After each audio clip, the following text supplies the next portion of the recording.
Bonjour à tous et bienvenue sur Science Coder dans ce nouveau numéro des mystères de YouTube. Le but, vous montrer quelques vidéos un peu étranges qui traînent sur YouTube et y trouver une explication claire, nette, simple et rapide. Pour ce 11e numéro, comme promis, on va reparler de notre bonne vieille planète vue d'en haut et des mystères qu'elle nous révèle. Bienvenue donc dans l'épisode 2 des mystères de Google Earth.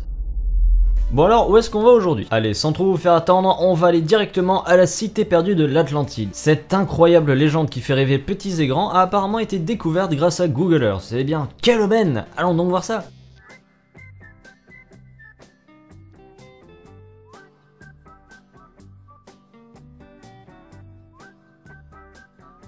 Ouais, elle est quand même vachement carrée l'Atlantide là. Hein. Alors, je dis pas oui. Grâce à Google Maps, on a découvert des cités jusque-là perdues, trouvé des temples mayas, des forêts vierges, des îles, des trésors de la nature, ainsi d'ailleurs qu'un gobi géant, incroyable. Mais là, je dois vous avouer un truc, c'est pas l'Atlantide. Eh oui, non, mais je sais, vous êtes sous le choc, moi aussi, hein, je suis en train de pleurer un petit peu, mais bon, que voulez-vous. Bon alors, mais qu'est-ce que c'est mon cher Lenny? Vous allez me demander. Eh bien, c'est un bug. Voilà, allez, seconde vidéo maintenant. Hop, tu fais quoi, Lenny? Je passe à la seconde vidéo. Non, t'expliques tout de suite le bug. Mais non, mais je voulais pas, c'est long à expliquer, là. Bah, fallait pas écrire ça dans ton script. Ah, c'est pas faux. Oui, c'est vrai. Mais pourquoi t'es là au juste, toi? Bah, apparemment, tu te faisais chier dans ton script, donc tu as voulu mettre quelqu'un, et manque de bol pour moi, ça m'est tombé dessus. D'accord, oui. De quoi? Pourquoi? Manque de bol pour toi? Je dois y aller, allez, salut. Très bien, d'accord. Bon bah, le bug alors. Alors, il s'agit de quoi? Il s'agit ni plus ni moins d'artefacts qui sont là dus au processus de collecte d'informations. Je m'explique. Vous n'êtes pas sans savoir que pour cartographier le fond de nos océans, nous avons dû inventer des techniques particulières, parce que scanner manuellement 70% de notre planète, c'est un petit peu long. Je peux citer en premier l'altimétrie satellitaire d'abord, qui dans le principe utilise le satellite JSON 1 pour calculer le niveau précis de la mer et des océans. Mais pas que, parce que grâce à pas mal d'autres avancées technologiques, nous avons pu avoir une sorte de carte relief de notre planète. Celle-ci, par exemple, particulièrement, une des premières, hein, vous l'avez certainement vu dans vos livres de géo. Alors, tout ça c'est très cool, et on a pu en apprendre énormément sur ce qui se trouve au fond de l'eau. Mais le problème, c'est que c'est pas en qualité Ultra HD 4K, si tu vois ce que je veux dire. En fait, on avait une idée globale, mais pas énormément détaillée. Et c'est à ce moment-là qu'entrent en jeu les sonars. Je peux vous citer par exemple la flotte de l'Ifremer qui s'occupe de balayer une zone grâce à ses équipements pour cartographier le sol sous-marin. Tout ça pour en arriver où? Eh bien voyez-vous, les bateaux sondes apportent des données beaucoup plus précises en quadrillant une zone. Je répète, en quadrillant une zone. C'est bon, commencez à y arriver, hein. Si vous me voyez venir, c'est que vous êtes bon et que vous avez un minimum d'esprit logique. Bref, les données bathymétriques qui sont recueillies... Ah oui, pardon, excusez-moi. La bathymétrie. Alors la bathymétrie, en fait, c'est la science de la mesure du relief marin. En d'autres termes, on parle de topographie pour tout ce qui est terre émergée et de bathymétrie pour tout ce qui est océan et mer. Donc je disais qu'au final, comme l'a été confirmé par Google d'ailleurs, hein, ce sont des artefacts de données liés au chemin qu'empruntent les bateaux sondes. Et t'aurais pas pu juste dire tout simplement que c'est le chemin du bateau depuis le début? Non monsieur, parce qu'ici on explique tout, d'accord? Enfin du moins on essaie. Ouais, dis plutôt que c'est pour que ta vidéo fasse plus de 10 minutes. Pardon? Redis ça? J'ai pas entendu. Redis? Je dois y aller, allez, ouais. salut. Ouais, c'est ça, je préfère. Ouais. Donc pour conclure, pas d'Atlantide en vue pour aujourd'hui. Et pour les petits malins qui disent mais pourquoi on trouve pas ce genre d'artefact semblable sur Google Earth? Eh bien laissez-moi vous dire que vous avez très mal cherché, puisque on en retrouve un petit peu partout et même à côté, comme ici, ici ou ici. Et puis vraiment, l'Atlantide? Ici? Bref, passons à la suite avec la découverte d'un immense monstre marin en Nouvelle-Zélande. J'en trépigne d'impatience. Donc je vous emmène en Nouvelle-Zélande et vous verrez que la découverte est quelque chose de vraiment impressionnante. Cet ingénieur du nom de Pita Witeria a découvert en cherchant dans cette zone-là, la zone que je suis en train de vous montrer, en cherchant un emplacement pour construire sa maison, a découvert quelque chose qu'il ne s'y attendait vraiment pas. En cherchant cette baie, Hawke's Bay, la baie de Hawke's, l'ingénieur Pita a découvert ceci. Eh ben ça promet. Cette énorme ombre dans l'eau qui est... Une trace du sillage d'un bateau à moteur. Non, ce n'est pas le sillage d'un bateau à moteur. Ah bah d'accord, pardon monsieur, autant pour moi. Analysons l'image, vous verrez que ce n'est pas le sillage d'un bateau à moteur. Eh ben tiens, j'attends de voir ça. On voit bien que... Alors, si on part d'ici, ici, jusqu'ici, ici, qu'un petit décalage, ici, jusqu'ici, la chose continue jusqu'ici, encore ici, et s'arrête ici concrètement.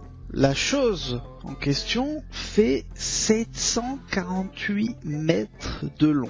Et qu'on se rapproche de la baie, de ce qui est la plage, on voit quelques embarcations. On peut voir ici un petit yacht, hein, une petite embarcation. Ici un voilier. Ici on peut voir un catamaran. Ici encore une embarcation, une autre embarcation, un bateau. Ici on prend donc cette chose, on voit très bien que ce n'est pas un bateau, ni une embarcation, ni un voilier, ni quoi que ce soit. Ce qui pourrait être la tête de cette chose est en forme de flèche, en forme de point. Alors, je ne suis pas un aussi grand spécialiste des bateaux que toi, hein, mais il me semblerait que ce soit un bateau, hein, voilà, et même un petit bateau à moteur hein, de la famille des Zodiac, et qui plus est, noir en plus. Si, non, mais je t'assure, regarde, par exemple, pour appuyer ma thèse, je peux te dire que tous les bateaux blancs qu'on peut voir sont surexposés, car ils réfléchissent la lumière du soleil, vu qu'ils sont tout blancs, lisses et vernis en plus. Comparé à un Zodiac, qui est tout l'inverse, c'est-à-dire très souvent noir, mat, la couleur du caoutchouc,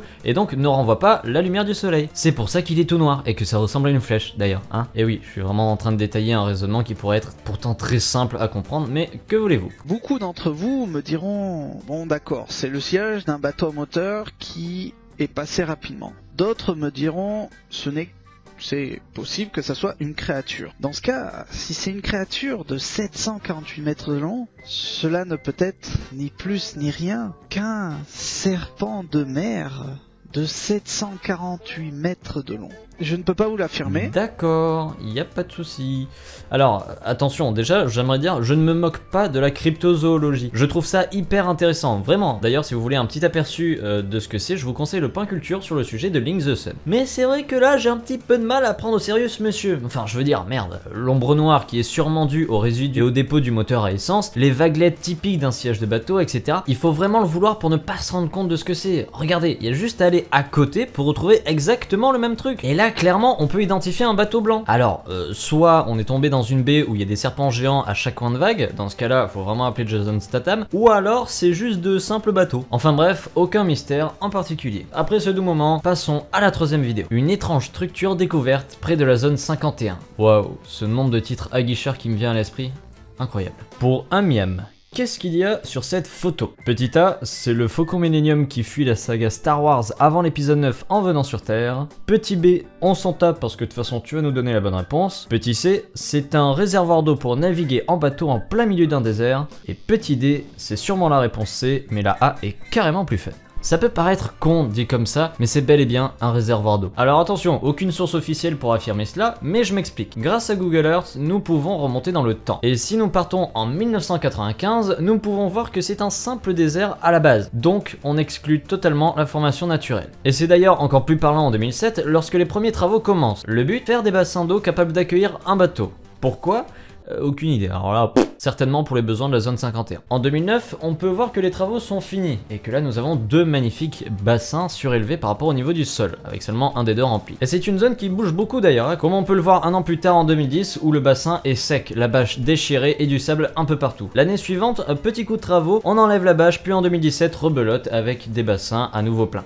Et puis à noter aussi qu'on peut y voir un bateau, sans serpent géant cette fois-ci, et une belle rampe pour le mettre à l'eau. Tout ceci pourquoi? Pour vous dire qu'il n'y a pas vraiment de Faucon Millennium ici? Non, bien sûr que non, vous le savez certainement. C'est juste pour vous montrer qu'en cherchant un minimum, c'est-à-dire même juste en prenant des images d'archives, on peut déduire facilement ce que c'est, et c'est valable pour tout ce qu'on trouve sur Google Earth. Et il suffit qu'un truc qui sort de l'ordinaire soit à côté d'une base militaire telle que la zone 51 pour que ça parte en complot alors qu'il n'y a pas de grand mystère, pas de secret étrange que le gouvernement veut cacher, seulement des endroits curieux et incroyables. Néanmoins, je ne sais toujours pas vraiment à quoi sert ce bassin pour bateau, mais si vous avez une idée, n'hésitez pas à la partager dans l'espace commentaire. Je rappelle, je lis tous vos commentaires. Un petit message rapide, restez là, ça va pas être long, ne vous inquiétez pas. J'aimerais vous remercier pour la confiance que vous placez en moi, c'est adorable, et je fais mon maximum pour pouvoir vous proposer du contenu de qualité, enfin du moins j'essaye, et ça avec des formats bien propres à ma chaîne. Il s'est passé vraiment un truc de fou ces dernières semaines, on est passé de 30 000 abonnés à 40 000, c'est énorme. Merci à l'algo YouTube qui m'aime bien en ce moment, et aussi merci à vous d'être là. Putain, 7000 likes sur le dernier épisode de Google Earth, bordel, c'est énorme.